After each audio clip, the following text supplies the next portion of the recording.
itself from hostile invasions and terror.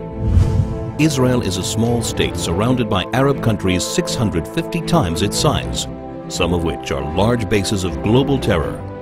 Only 44 miles separate between the Jordan Valley and the Mediterranean Sea.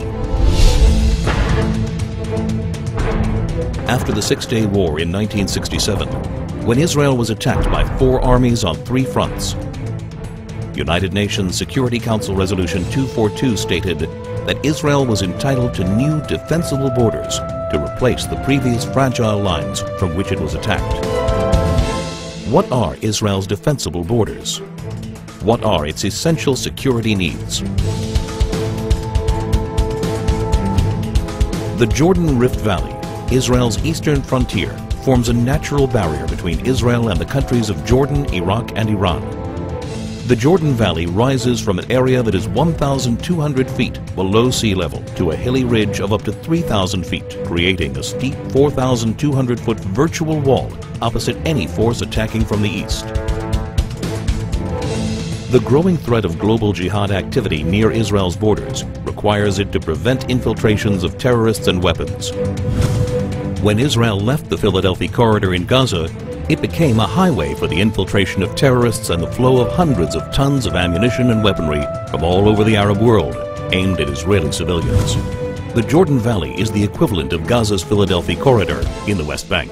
To defend itself, Israel must retain control over the Jordan Valley.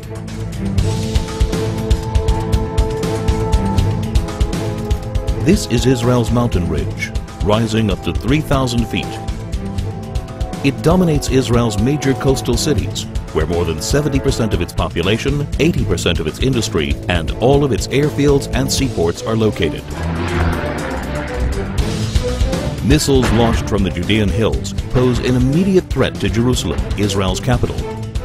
Israel's only international airport, Ben Gurion, would be in the range of even primitive rockets, while all planes taking off and landing would be threatened by shoulder-launched anti-aircraft missiles.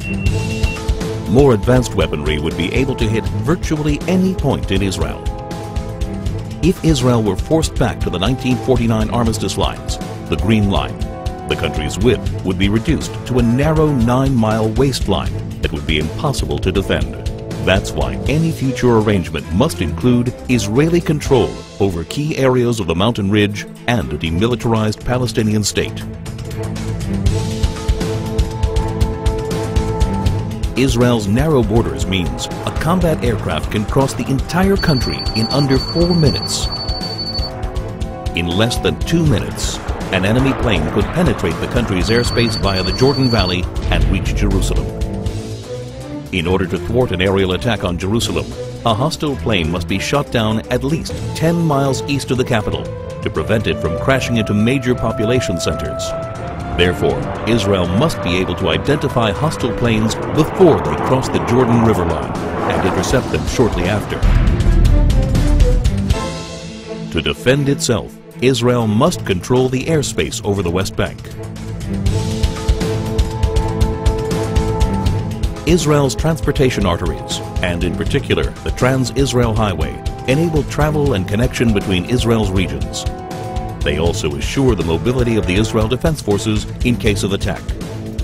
Protection of these vital arteries is essential in order to ensure that 1. Civilians aren't victims of terrorist gunfire. 2.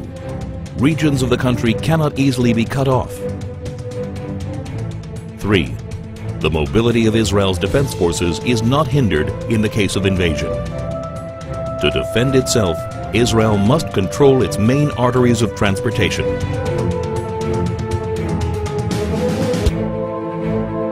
There is enormous uncertainty about future trends in the Middle East. Iran is determined to become the supreme power as the U.S. withdraws from Iraq. No one can guarantee the future of many of the current regimes in the region. Today, more than ever, it is crucial to ensure defensible borders for Israel.